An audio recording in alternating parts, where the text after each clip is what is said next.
Welcome to this explainer. Okay, I want you to think about something for a second. You're probably holding it right now, or maybe it's sitting right next to you. Yep, your cell phone. Honestly, it feels like absolute magic sometimes, doesn't it? But beneath that sleek, glowing glass, you're actually looking at a masterclass in chemistry. Have you ever actually stopped to think about the hidden ingredients, like the fundamental building blocks of our universe, that are packed so tightly inside that device? Well, to really wrap our heads around what's sitting right there in your pocket, let's look up at the night sky for just a second. Did you know the moon actually contains aluminum? Yeah, it's true.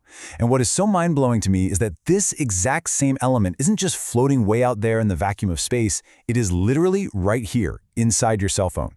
Specifically, the glass used in your screen, it contains aluminum. And it doesn't even stop there. The sturdy casing of the battery that keeps your device alive all day, also made of aluminum.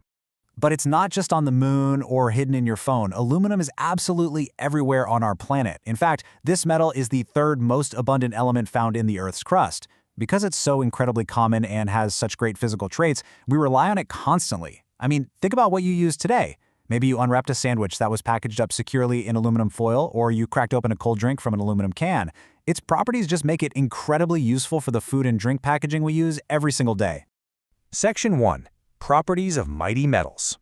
Okay, let's dive into this and figure out what actually makes an element a metal in the first place. So, an element is basically nature's ultimate raw material. It's a pure substance that simply cannot be broken down into a new substance. And here is a pretty wild fact. The vast majority of these pure substances on the periodic table are actually classified as metals. But, they aren't just grouped together randomly. An element officially earns the title of metal from scientists because it shares a very specific set of observable properties.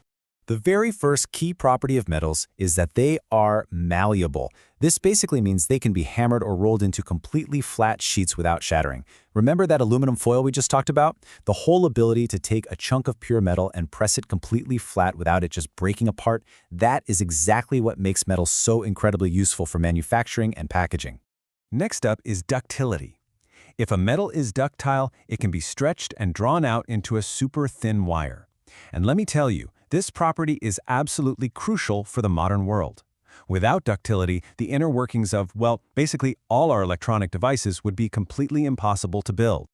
And this brilliantly illustrates the point. Hidden directly behind your screen and battery are these incredibly thin strands of copper wiring.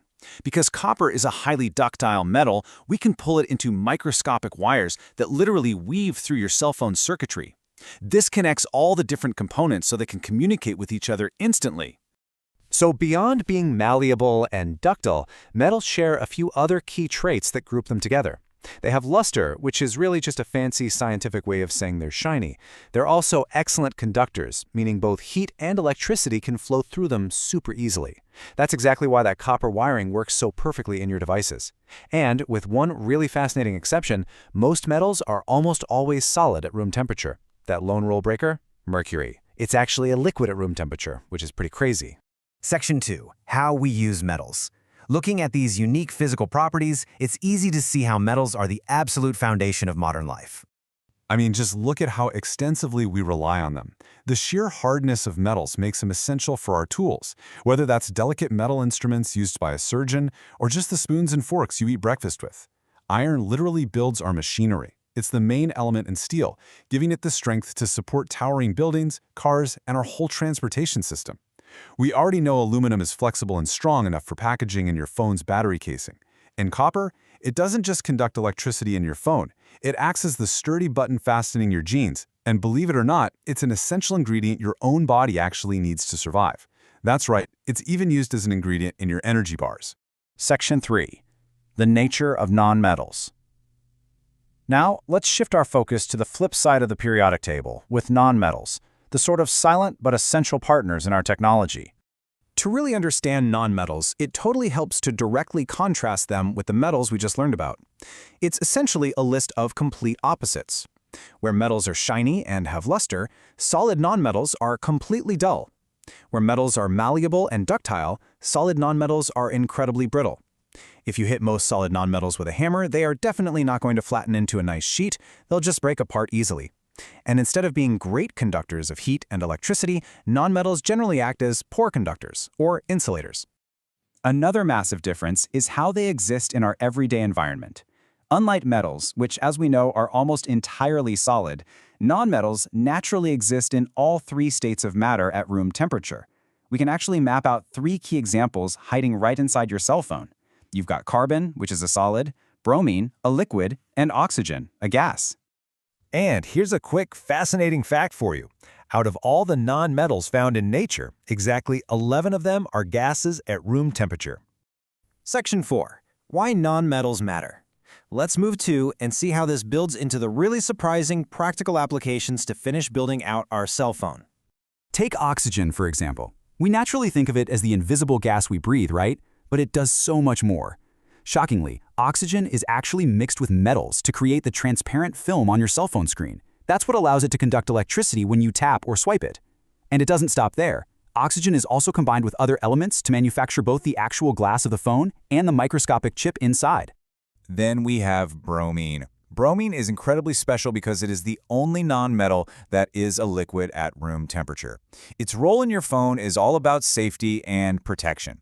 Bromine is basically acting as a crucial flame retardant. The plastic that makes up the casing on your phone actually contains bromine to make it flame resistant. This keeps your hardworking phone totally protected and prevents it from literally catching on fire when it gets hot during use. But bromine's incredible versatility extends way beyond just cell phones. Aside from creating flame-retardant materials, we use this liquid nonmetal for sanitizing and disinfecting water in swimming pools and hot tubs. Even more amazingly, bromine is highly valued in the medical field. It's used to create essential drugs for the treatment of pain, cancer, and Alzheimer's disease. Pretty amazing for one single element, right? Section 5. The rule breakers. Which brings us to the final twist of this explainer. Because, as we know, science is rarely perfectly black and white, and some nonmetals completely break the rules we just learned. Now, what's really interesting about this slide is how these elements completely rebel against their nonmetal status. Remember how nonmetals are supposed to be dull? Well, the nonmetal iodine is completely lustrous and shiny.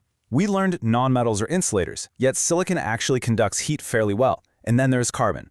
Carbon is a solid nonmetal, but shockingly, unlike most nonmetals, some forms of it absolutely will conduct electricity. Because of this rule-breaking ability, carbon is used right now as the negative electrode powering your cell phone battery. So, the crucial point is exactly what this quote says. It is important to use more than one property to classify metals and nonmetals. Because there are these fascinating exceptions in nature, like carbon and iodine and silicon, we can't rely on just a single trait, like shininess or conductivity, to figure out what an element actually is.